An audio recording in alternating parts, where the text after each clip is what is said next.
were source energy before you came into this physical body, and most of you still is source energy.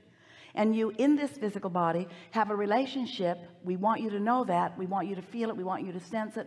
We want you to tend to the relationship between you in this physical body and the source who is really you, the source who is you, present with you, aware of you, and thinking about what you're thinking about. So when source thinks about what you're thinking about and you feel negative emotion about it, that means you're thinking about it in an opposing way to the way source is thinking about it. Source is looking for the advantage. Source is seeing the well-being. Source is knowing the value of the contrast that you are living.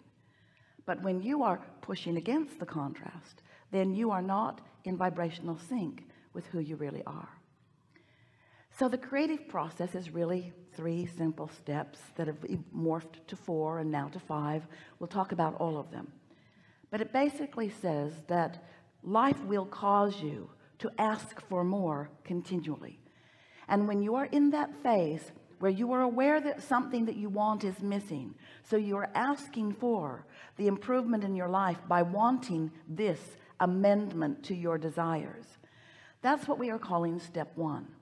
And when you are in step 1, that's usually when you're seeing a problem. It's usually when you are seeing contrast.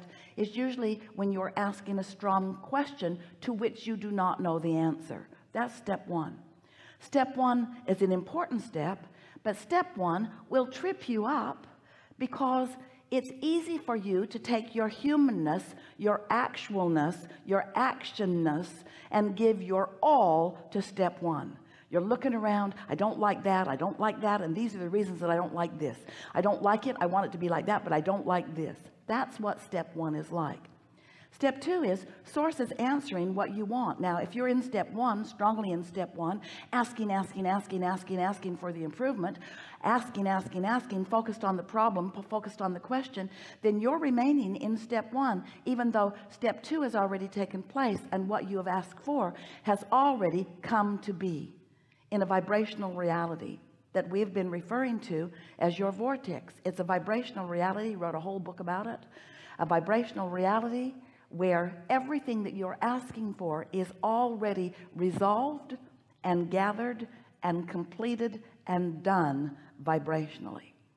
But then you say, you're wise, you're smart aleck too, you're wise, you say, all right, Abraham, we'll play your silly game. I've asked the question and I accept that it has been answered, but how do I get my money out of the vortex and into the bank? How do I get my lover to come home with me now?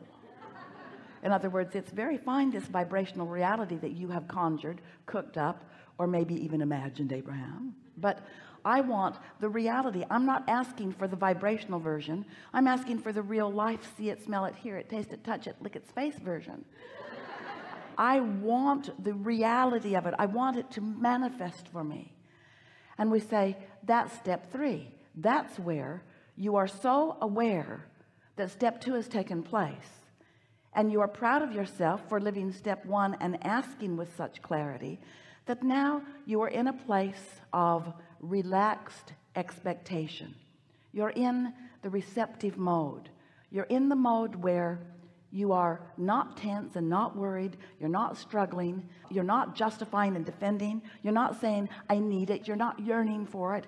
You've asked and you accept that it's given, and while you cannot see it yet, you know that it is coming. Step 3 is an attitude of faith. It's an attitude of expectation. It's an attitude of I know I'll know it when I see it. It's an attitude of I know it's coming. It's really a pleasant place to be, and it really is the place that you will reside most often, because life will never cause you to stop asking, and because you're going to continue to ask, you're going to continue to be in that place where you've asked for more than has manifest. So it is very good for you to get comfortable being in that mode of having asked for something that has not fully manifested, because that's the way life will eternally be for you. We love you so much, deal with it. When you get to that place where you just know that it's coming, and you don't have to know all of the details. You'll let the universe yield it to you a little bit at a time. You'll allow yourself to be in the receptive mode where you're receiving. Life is so rich and delicious when you're living like that, because there is something new for you coming into your awareness moment by moment by moment.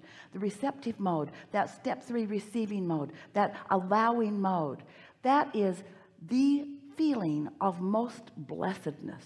When you get into that mode, you can just feel the universe wrapping arms around you and providing avenues for each and every detail that is important to you to be fulfilled.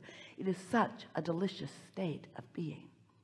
Step 4 is you're so accustomed to hanging around in that step 3 mode that you've mastered it.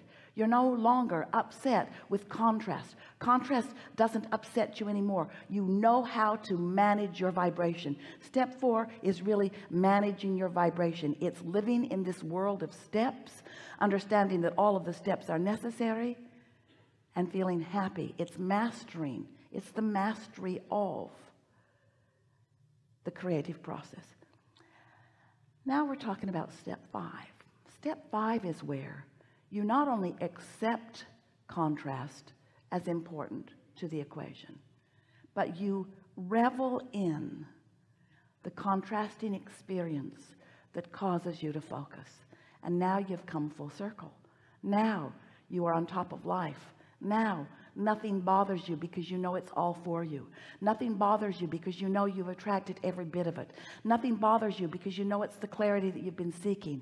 Nothing bothers you because you know you have mastery of your own ability to focus.